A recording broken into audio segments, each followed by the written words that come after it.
بسم اللہ الرحمن الرحیم۔ السلام علیکم سامعین و ناظرین۔ دوستو، آج کی ویڈیو میں آپ کو بتائیں گے کہ خواب میں انار دیکھنے کی کیا تعبیر ہے۔ حضرت دانیال علیہ السلام فرماتے ہیں کہ انار کی اصل خواب میں مال ہے، لیکن مرد کی ہمت پر ہے، خاص کر کے جب وقت پر کھایا ہو یا نہ وقت پر کھایا ہو۔ اگر دیکھیں کہ انار درخت سے اتارا اور کھایا ہے تو دلیل ہے کہ باجمال عورت سے نفع پائے گا۔ حضرت ابن سیرین رحمۃ اللہ تعالی علیہ فرماتے ہیں کہ خواب میں انار شیریں مال کا جمع کرنا ہے، اور بعض اہل تعبیر نے فرمایا ہے کہ خواب میں ایک انار شیریں کھانا 1000 درم ہے جو پائے گا، اور انار تش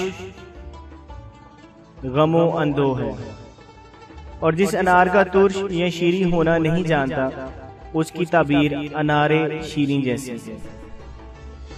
حضرت جابر مغربی رحمۃ اللہ تعالی علیہ فرماتے ہیں کہ اگر کوئی شخص دیکھے کہ انار شیریں اس کے موسم پر کھاتا ہے تو دلیل ہے کہ 1000 درہم پائے گا، یا کم سے کم 50 درہم پائے گا، یا ممکن ہے کہ درہم کی جگہ دینار پائے۔ تعبیر بیان کرنے والے کو چاہیے کہ صاحب خواب کی ہمت اور قدر کے مطابق تعبیر بیان کرے، اور اگر دیکھے کہ انار جاڑے میں کھاتا ہے کہ ہر ایک دانہ کے عوض اس کے لکڑیاں لگیں گی، اور ہر حال میں انار ترش کھانا وقت پر ہو یا نہ ہو برا ہے، اور انار شیریں کا حکم درمیانے درجہ پر ہے۔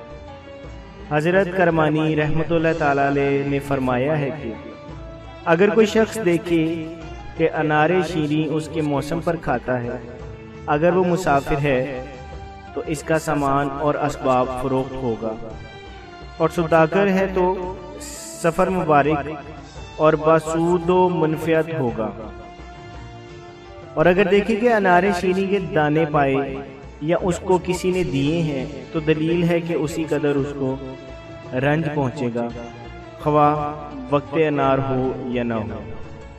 اور اگر انار شیریں یا اس کا پوست اور مغز کھائے تو دلیل ہے کہ سب چیزوں سے برخورداری پائے گا۔ حضرت جعفر صادق رضی اللہ تعالیٰ عنہ فرماتے ہیں کہ خواب میں شیریں انار کا کھانا 3 وجہ پر ہے۔ اول، مال جمع کرنا، دوم، زن پارسا، سوم، شہر آباد ہوگا، لیکن انار ترش کا کھانا موجب غم ہے۔ حضرت اسماعیل اشد رحمۃ اللہ تعالی علیہ نے فرمایا ہے کہ اگر بادشاہ دیکھے کہ اس کے پاس انار ہے تو دلیل ہے کہ شہر یا ولایت پائے گا۔ یہی حال رئیس کا ہے، اور تاجر کو 10,000 درہم اور بازاری کو 1000 درہم اور درویش کو 10 درہم یا 1 درہم ملے گا۔ جزاک اللہ۔